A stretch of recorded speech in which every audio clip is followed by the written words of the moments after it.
Hey everybody, Paranormal Video Gamer here. So, as you guys know, and I told yesterday on Gamehead Radio, the rumor going around about Microsoft buying out Activision Blizzard, it happened. $70 billion, or approximately $70 billion, Microsoft is spending on Activision Blizzard. And it makes me kind of wonder if what they're talking about, which is all over. I see so many people that are PlayStation fans of Black Ops, Call of Duty Black Ops, especially 4. They're freaking out because they think that Microsoft is going to make Call of Duty exclusive to Xbox over the next 2 games, or possibly make one more game for multiple platforms and then get rid of the contract that they have for multiple games. And I gotta say, it's possible.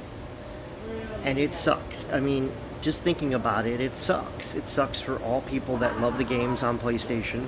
It sucks to everybody that loved Spyro the Dragon and Tenchu and Crash Bandicoot. All these games are now going to be under the Xbox banner. And it sucks. It literally sucks that some of these games that started out on PlayStation, that became PlayStation stables, are now going to be Xbox only games, most likely. And a lot of people are upset and they're freaking out, and they think that, they're not going to get certain games on PlayStation.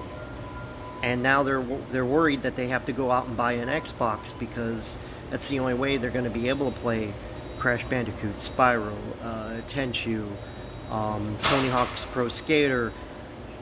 So many games that it just boggles my mind. Even Doom, that is technically over by Bethesda, but still, I mean, you're talking about all these IPs that have been on PlayStation almost throughout the whole history of PlayStation, and now there's a possibility of them being on Xbox and Xbox alone. And that's not the only thing that I've read and I've heard from.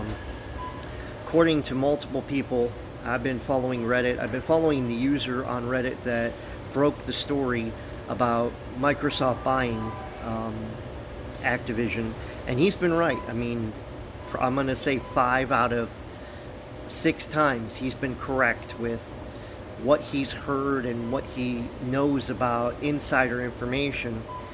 And he has said in one of his latest posts that Microsoft is considering making Call of Duty, Spyro, Crash Bandicoot, any of the games that they just bought, Xbox Game Pass exclusive.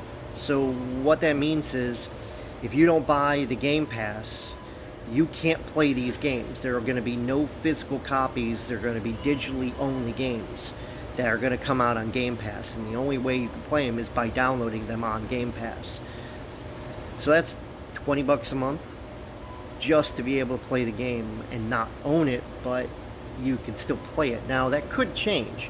They could say, yeah, we need to make physical copies for everybody to buy.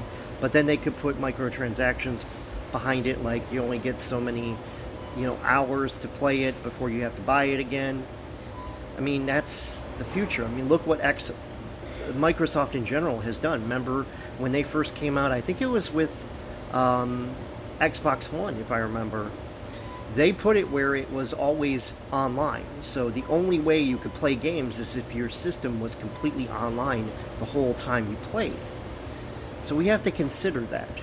We have to consider what Microsoft would do. I mean, they just spent $70 billion on multiple franchises to bring them over the Xbox, and people are saying there's no way that they're going to put Call of Duty on Xbox alone, especially if they have contracts.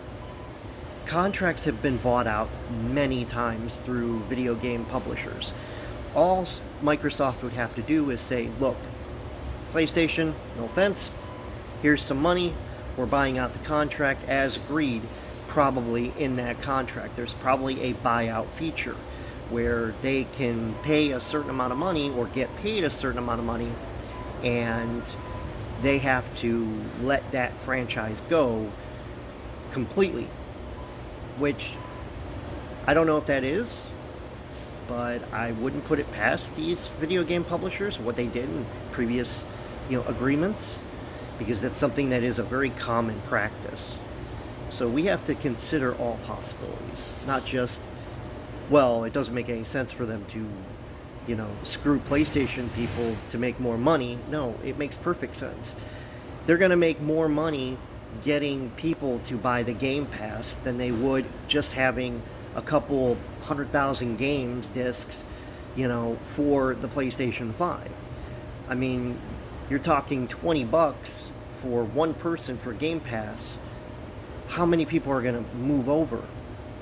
Sony has 42. I think I read 42.7 million PlayStation Plus subscribers, while Game Pass only has like half of that. I think it was like 26 million or 25 million.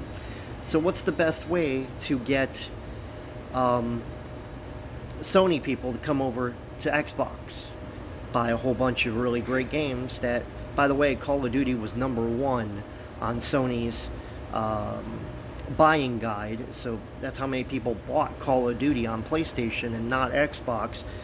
So you have to consider that too.